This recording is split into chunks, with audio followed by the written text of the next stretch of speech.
What's up, y'all? As I promised a week or so ago, this video is about the Simplex 900. That's right, the venerable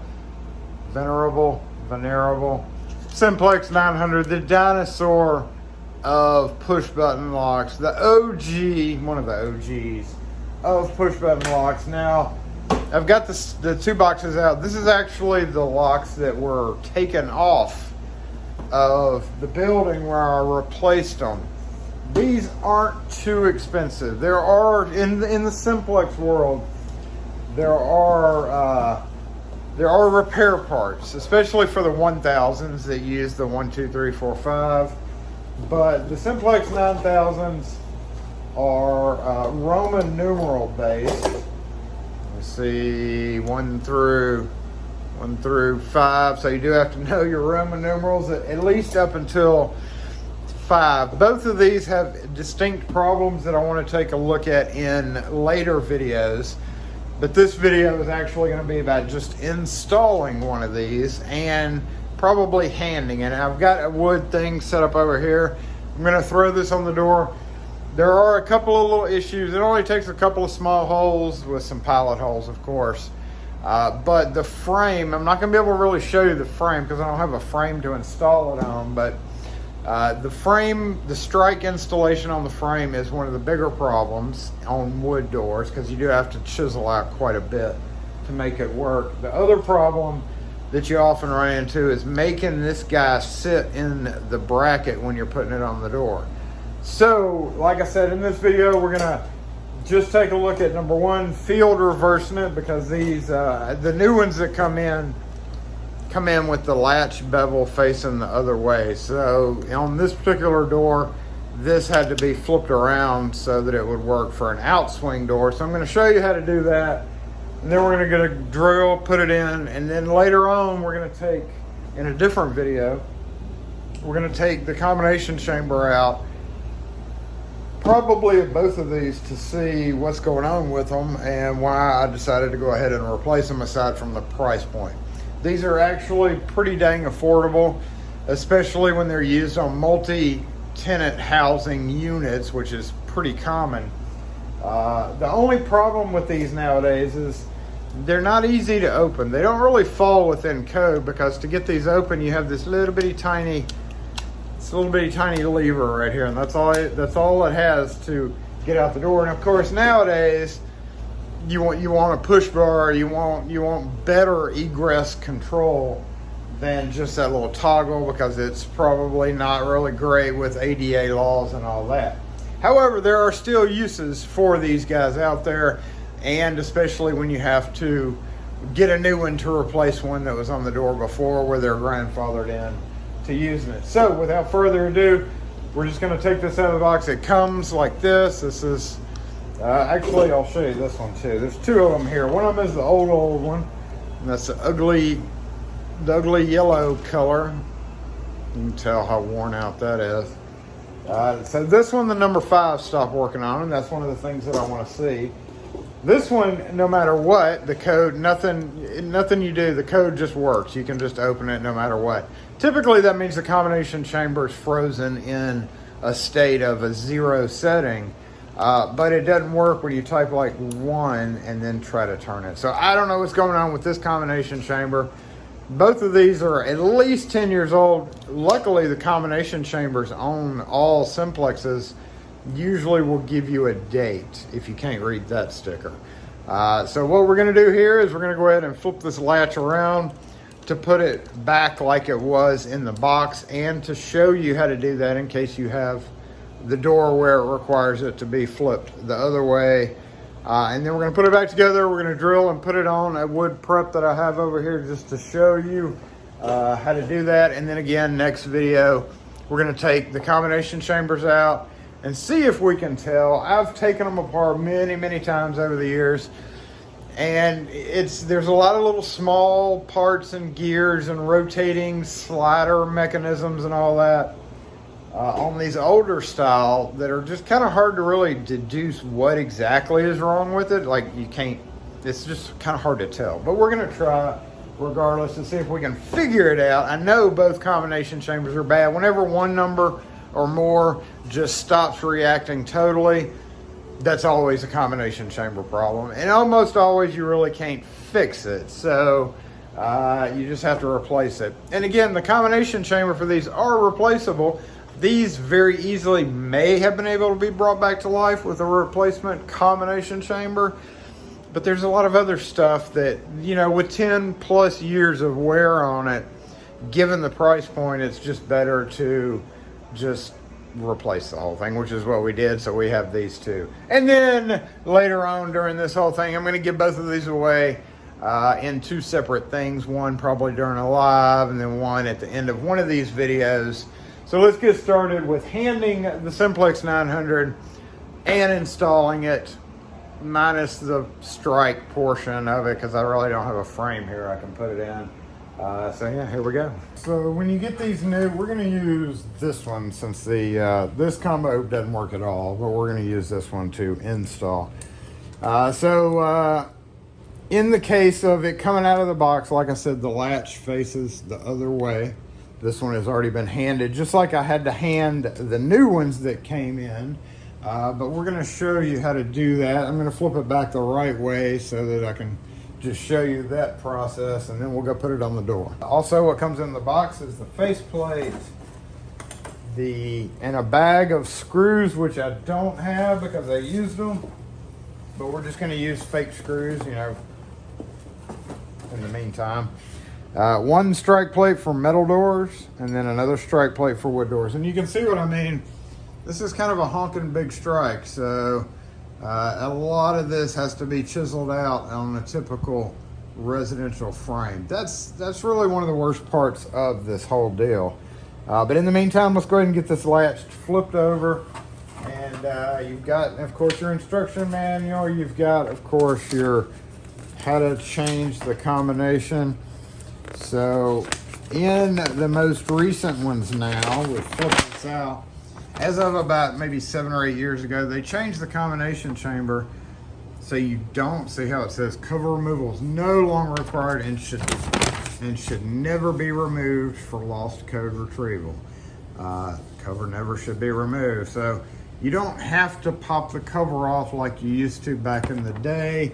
With these, they're going to be older combinations. So if we had lost these combinations and we didn't have them, then we're still stuck popping the combo chamber apart, but that'll be in the second video. So basically, to flip this latch around, you've got to take this off and you've got to take this plate right here off. And that is usually held in with flathead screws and these little tabs that have a hole in the middle and hold on to the edge of this, I don't know what you would want to call it, the push button part. The push button part here interacts with the actual combo chamber. If you're familiar with Simplexes at all, that is your standard looking combination chamber. However, it is a different style for, oh, that's just loose as heck, isn't it? And then your buttons, if you put this on just like this, so we know what our buttons are. This is how this works, y'all. It looks kind of funny. So if we press, this is the one down here. See how that comes out? And what that does is if this is sitting right there, see how the little tab of it, and it's got the crook in it to avoid the other button. So one would be the bottom. Two would be, oh, is that two? Yep. Nope. Okay, so I think, yeah, one is the bottom one. Two, that does not make sense at all, but two looks like it's the middle. Three is up here, that would be fourth position. Four is up here, that would be stuck. Look at that, get back in there. Four would probably hit that one, and then five over here. Looks like it, never tried to deduce that. I don't really care. These very rarely go bad. It's always built into the body here that's going bad. Next we have to take this plate off, and it also has 2 flathead screws. Sometimes I've seen them with this little tabs, but most of the time not. I have seen a few of these with tabs. Okay, so we're gonna put those down here. So what happens is this is gonna pop out as soon as we pull that up. Okay, so you could come in and you could, if you hold this latch, it kind of helps, and you just start lifting it up like this. You don't want to pry it from one side. You want to kind of get it from multiple angles, or you could do this. You could get a magnet strong enough and then just lift straight up. Now we're holding this in still at the same time. If we're looking at the underside of this guy, you have this gear mechanism right here. It's pretty nasty looking. This goes through to the interior thumb turn, and when you turn that interior thumb turn, it makes this move this, which moves this, which lets it turn. That's how that works. So we've got this off. We also see all these little parts right here. While you're in here, you can just make sure there's no broken springs or anything. Doesn't look like there is. And it's just a simple matter to pull that out. And okay, that doesn't come out. And then flip it around. Either which way it'll work. And also you don't have to worry about changing the dead latch part because it's double bevel. That means that it'll work either which way. All right, so now that we've got this back, we want to put this out, and what that does is extend it the proper way, and you see that little tab needs to go down in there. So if you lose the magnet and then just drop it down, move this up here to where it's supposed to be. Let's make sure this goes into that. And also you want to make sure that thumb turn on the inside is the correct way. So you may have to reach behind here and wiggle the little thumb turn a little bit. See how it just snapped down? And make sure that is in this portion, right? And then make sure it's all level again. And that's it on flipping the latch the other way. That's all there is to doing that. And like I said, that really depends on whether you were on an inswing or an outswing door. We're going to tighten these guys back down, back down. If you're doing this on site, it's a really good idea to go ahead and lube all that. I'm not going to do that right now because I don't really care about getting the lubricant out and all that. But definitely hose this all down with Houdini. Hose all this. Literally just hose it down with Houdini. This guy goes in here. Make sure your tab fell in that circle cutout deal, and then just plop this guy back down. Plop it back down. We're going to turn that to make sure it's the right way. Another thing with this one was it has no, it's supposed to spring back when you turn it to the right to reset it. Like if you put in the combination wrong, you turn it that way, and it's supposed to be spring loaded, but it's not, so that's indicative of a problem. Whoops, I forgot to move that. That's indicative of a problem inside the combination chamber. But again, we were going to figure that out in the next video. Stay tuned. If I remember to do so, I'll come back on this video and post a link right up here in the corner to that video, and it may not be out anytime immediately, but I will try my best to get it out. It'll probably be much shorter because we're just going to take all this apart, pull that combination chamber, and see what the heck's going on. So this one, again, what was going on with it? Let's put this in here. There we go. Number one, it's supposed to spring back from here. Like when you, this is how to open it. Once you put in the combination, turn it that way and it opens. If you put in the wrong combination and you know you did, or it's not unlocking, then you got to turn it this way to reset it, And also you have to turn it that way to reset the combination, which we'll go over. But you see it's not springing back. So not springing back, and any code will work. It stops, like it doesn't work, but then you can kind of turn it here and then turn it back. So obviously there's some issues going on with that. All right, and then again you have this plate which goes into the large hole, and basically that's how that goes together. Kind of a hard issue to get all this working right. Of course, your book tells you everything in here. It tells you what I did just here. I've never honestly, okay, so it's still, the book still does tell you for resetting unknown combinations. Still tells you how to do the old school ones. And it still tells you how to reverse the latch like we just did, and I've actually never read that. Basically just remove screws and just figure it out. All right, let's go put it on the door. So I don't have this stabilized, so I may have to do that. So what you need to do this is, of course, the lock, faceplate, the bracket, the screws that come with it. I'm just using these temporarily because I don't have the actual screws that come with it. And then we're gonna rip this guy out of the book.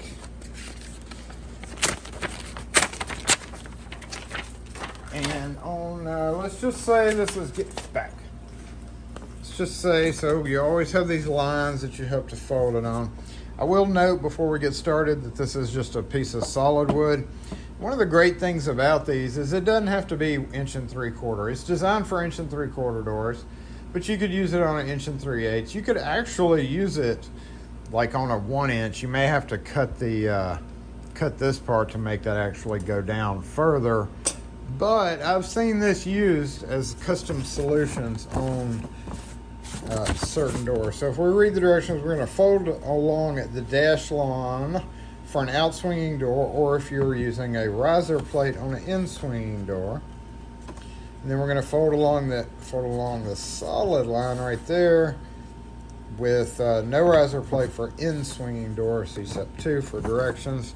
For installing these, you need a 7/8 inch bit and an 1 5/8 hole saw, or a 7/8 inch hole saw.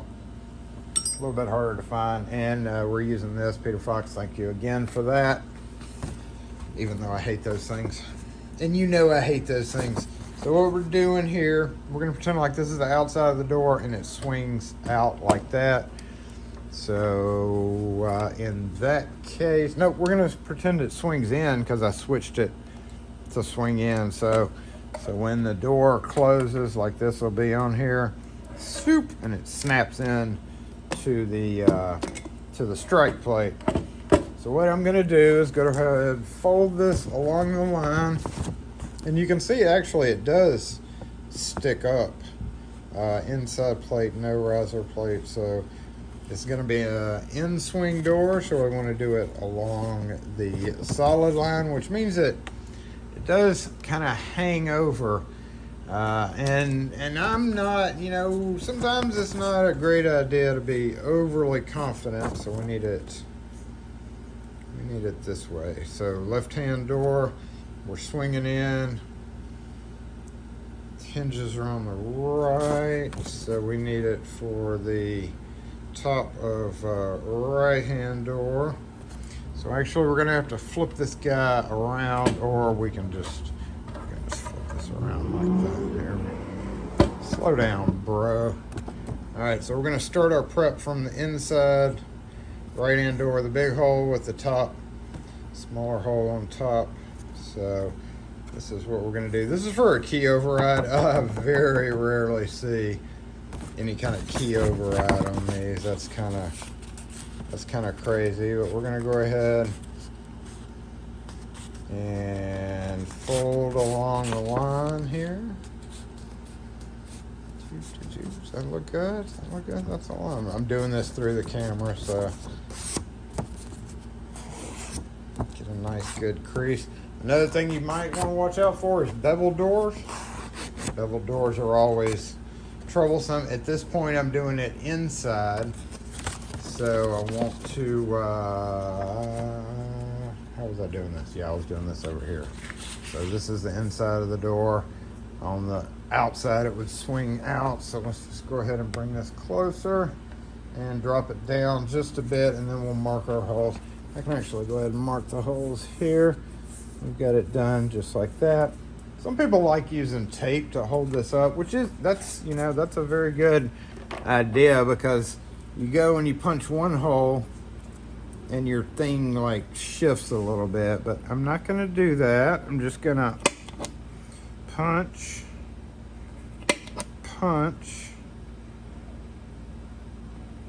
And these are our screw mounting holes that hold the lock on the inside of the door. Okay, everything was up just a bit, so that's good. That's all right, as long as it was all in the same spot. So where do we put? We need to we need to see where we just put all those holes. So there. This is our 7/8. Dang it! I put that one right on that knot, but it's just a fact of life, right? So we're gonna go big hole, we're gonna go small hole, and then your 3 little other holes. Right, as always, don't forget your safety goggles. Safety third. And let's grab this 1 5/8. I don't really use this guy a whole lot, so this one and my 7/8 bitch. This one and my 7/8 bit are kind of old and feeble, but we're just going to use them instead. So let's go. We got it marked in the hole, and here we go.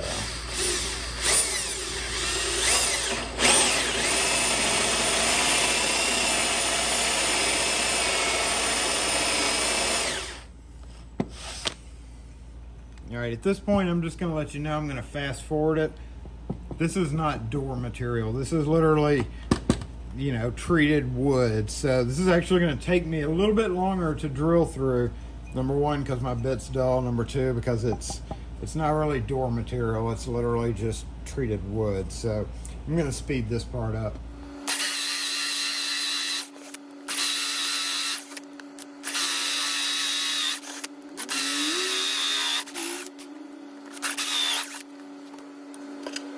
Okay, as always, go to the other side of the door and finish your hole out so you don't have an explosion.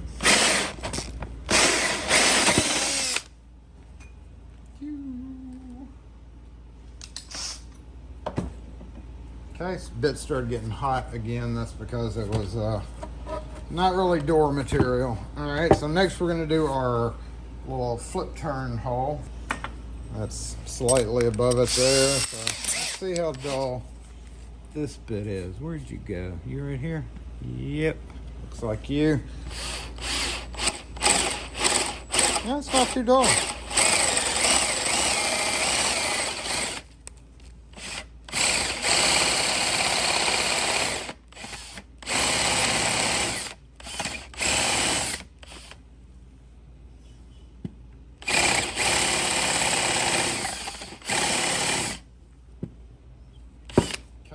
Around.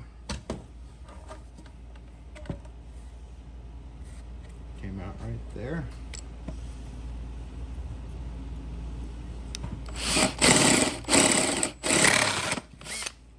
Right, so there's our 2 main holes. Flip them back around. And we're going to grab a pilot bit so that we can screw it in. Just grab the first one. This one's actually a little bit bigger than should be, but the screws that come with this are actually a little bit bigger than it should be too. And how do this goes? Yeah, right there.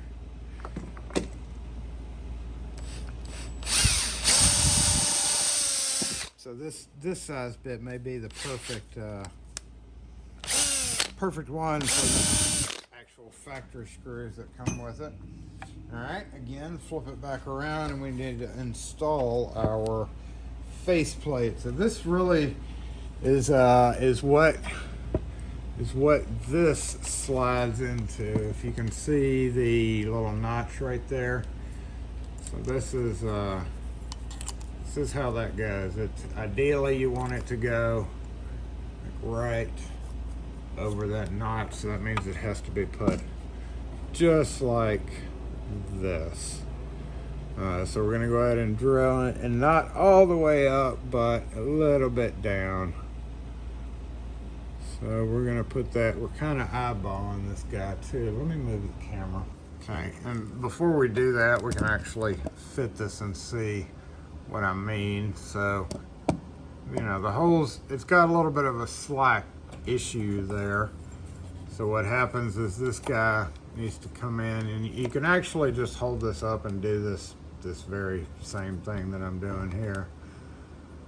All right, and then get it down, and ideally the curve of this will be like right at the bottom of the hole if you drilled everything like you were supposed to. It can be a little bit up, but you kind of want it as perfect as possible. We can move it all the way up there, and it may project a little bit over the hole, but most of the time that's okay. So what I'm going to do is I'm going to hold this there. Uh-oh, it's kind of hard to do on a door that moves around. I'm just going to hold that there. And where's our little pokey deal? Where did you go? Just like that, just like that. Make sure it's level. If this is not level, your Roman numeral faceplate will not be level, so that's not good. We jumped a little bit, so there we go, there we go. Uh-oh. This is why I hate these things. No matter how good a one I get, it always, ooh, sorry camera, it always does that. Always does that. So then we're gonna go ahead and put our little, gotta move the camera back. It's in the way. Just gonna do this, and find a screwdriver and put our bracket on, then put the lock on, and we will be done. Except for the frame. And like I said, the frame is always just a bee sometimes. Not always. It is, and I can't tell you whether it's gonna be or not. It really just depends on the frame that you're working on and how it's built, and everybody there's not really a specific frame, especially if somebody ends up using some kind of weird trim or something, but we're gonna get it together and just kind of give you the idea of what you have to do to make it work. I'll probably hold it up to the frame on my door over there, so that's good. You want it not squeezed all the way in because it's got to slip over that. And so what we do, so that here's the problem. Problem number one, it's very difficult sometimes to get this to snap on and move down. Like you have to get it on maybe this way. I've always had an issue, and these screws are not really meant for this. Oh, nope, I missed a spot. Like I said before, this has to grab on each side of that, and because there's no hole, because this pokes out, like, right, so it's always a little troublesome getting this guy on, especially when there's a screw in the way. We may have to tighten that screw down. Okay, is that on? Oh, there we go. All right, so fiddling around with it sometimes will help. Let's move the camera one more time, and then I'm going to come in from behind just like this. Make sure this is vertical with the Simplex up, please. Make sure this is the right way. It's just like that. And then we're going to slide this through and hope it works. So we're going to kind of wiggle this around. Yep, there it goes. I felt it go in. Now we have to make sure this goes through. There we go, yeah. There we go. Okay, just like that, we're gonna flip it around and put the screws on. Now you'll notice how it overhangs. Overhangs the edge. And we follow directions, but sometimes that just still doesn't work right. This one's inswing, so ideally what's gonna happen here, let's get these in and I'll show you how it works with the stripe. Come on, come on. Come on, not the right screws. Just like that. Oh no, Jason's using a hand screwdriver. What's wrong with you? Where's my hole? There we go. That hole's not very straight, but it should straighten up. There we go. Yep. And lastly, where'd my prep hole go? There it is.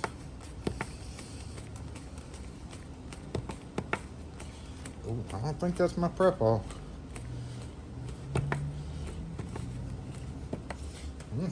There we go. So we're just going to use my frame as a reference, and in this case, see, it is right there. Right, what's going on? Let's get the door lined up like it's supposed to be, just like that. All right. So what happens here is when it snaps in, all right, just like that, and boom. So this flat part is supposed to be pushing down your dead latch, which I mentioned earlier is double-sided, so it doesn't matter whether it's going this way or whether it's going that way. It doesn't really matter in that case. Some applications it would ride over this and go in, but that would be kind of how it's designed to work. So in this case, what we would be doing, seeing how it sits there, see how far out that is. Yep, so that doesn't line up at all. That is not, maybe not gonna catch.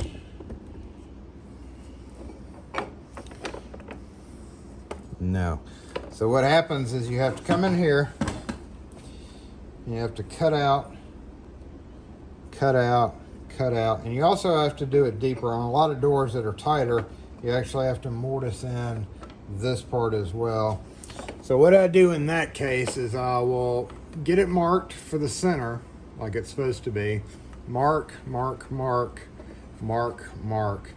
Then I'll go ahead and take out this area that's marked out of the trim with the chisel, and then I'll come in and it'll let me sink it a little bit lower because that trim's been cut out. Once that's lower, it should be correct to do it, but remember you have to do it here.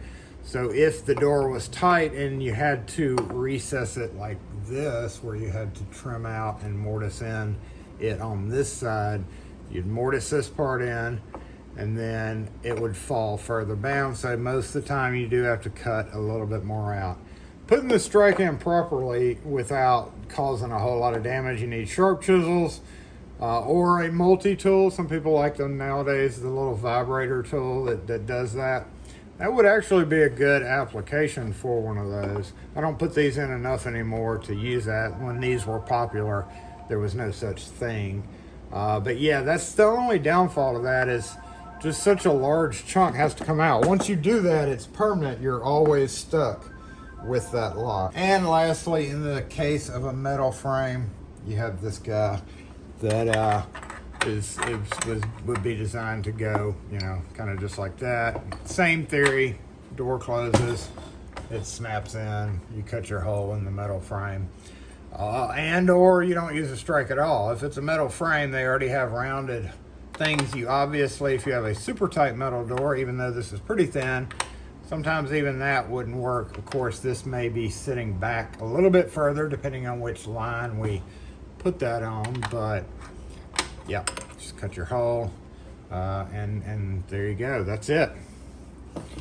That is it. Just like that. So, and you can see why we used, for inswing doors, we can see there why you use the, where it projects off the edge a little bit. If it was the other side and it swung out, it would definitely need to be further back. And also, and this was the case on the doors that I was putting this on, the strike actually was like this.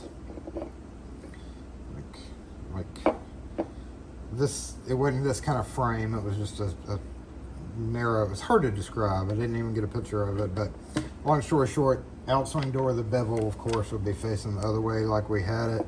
And then it hits and it rides up and falls in. So the only bad fall, once again, the only bad fall about using these is, number one, in a lot of applications nowadays, they are not ADA compliant because of this little guy right here.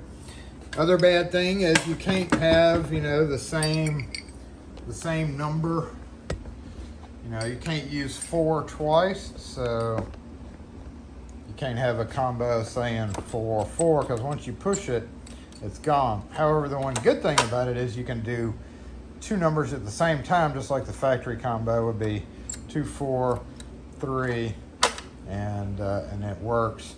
Now to reset it, just like with any Simplex, you would simply, let's say if it came out of the box new from the factory, you go 2, 4, 3. All right, you check it to make sure it works. Okay, so 2, 4, and 3. And then you turn it on the inside. If we look right there, wait. So if you look on the underside of the lock, there's going to be a Allen wrench, sometimes Torx security. Most of the time it's an Allen, just a standard Allen wrench, because you do have to know the code to change the code. So you would unscrew this, you put your code in, which we just did, 2 and 4. You would push something up in there till you hear a click. Once you hear that click, that means the lock's ready to be reset to the right combo. So we heard the click, and then we're going to turn it to the reset position. What that does, and it's supposed to spring back, but again, this one's broken, so you'll go, and you'll feel it kind of go crunch, and it'll make, you know, this weird crunchy noise. And then we're going to turn it back, or it would flip back. And then as of right now, what happens is on the inside, that little push button combination chamber, it's all set to 0 right now. So basically from that point, after you've done that and you turned it, you know, made sure it went back, then you would type in your new combo. So in this case, we'd say like 5, 4, 3, and then you would try it. And it should work. This one works with every combo, but yeah, we're gonna take a look at that in a whole separate video to see what's going on. Almost assuredly a combination chamber problem. But that is it as far as installing one of those on a door. Once again, just make sure you're aware of those issues with the ADA, with the issues of it being kind of awkward to turn the little knob. If you're switching one out for a multi-tenant housing place, switching it out and they're not doing major construction, like if you're just called to switch a broken one, you're perfectly fine to switch it out with a broken one, because that building at that moment is grandfathered in most jurisdictions. Whereas if they're doing a major construction and they have a permit on the wall where they're redoing the whole building and they say, hey, we need a new one of those, that's when you say, hey, no, that doesn't work nowadays. They're not going to permit something like that, most likely, especially in multi-tenant housing, like in foyers and stuff like that. Just because it's so, you know, just such an odd little fella.